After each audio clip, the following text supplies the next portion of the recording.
சரியா? ஒரு ஜவ்வு இருக்கும். இப்போ உங்களுக்கு என்ன பிரச்சனைன்னு சொல்கிறேன். உங்களுக்கு வயசு ஆகும்பொழுது எலும்பு தேய்மானம்னு சொல்கிறது என்ன அப்படின்னா, இப்போ நமக்கு வந்து நம்ம சாப்பிட்ற சாப்பாடில் இருக்கிற கால்சியம் வந்து போனில் வந்து டெபாசிட் ஆகும். போய் நம்மளோட எலும்பு இருக்கு இல்லையா, அதில் வந்து அந்த போன் வந்து உருவாகிறதுக்கு கால்சியம் டெபாசிட் ஆகுது இல்லையா, அதுக்கு தேவையான செல்களை வந்து ஆஸ்டியோபிளாஸ்ட்னு சொல்லுவோம். அந்த ஆஸ்டியோபிளாஸ்ட் என்ன பண்ணும் அப்படின்னா, நம்ம சாப்பிட்ற சாப்பாடு இருக்கிற கால்சியத்தை போனில் போய் டெபாசிட் பண்ணும். சரியா? பழைய கால்சியமும் பழைய போனில் இருக்கிறதும் மறுபடியும் பிளட்டில் இருக்கிற கால்சியம் பிளட்டில் திரும்பி வரும் இல்லையா, அதை வந்து ஆஸ்டியோகிளாஸ்ட்னு சொல்லுவோம்.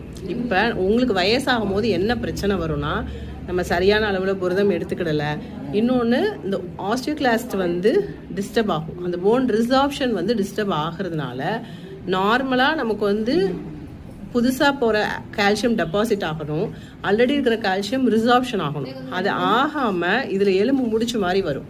அதுதான் ஆஸ்டியோஃபைட்ஸ்னு சொல்லுவோம். அந்த ஆஸ்டியோஃபைட்ஸ் இருக்கிறதுனால தான் அது போய் உங்களுக்கு நரம்பு அழுத்துறதுனால முதுகு வலி வருது. சரிங்களா?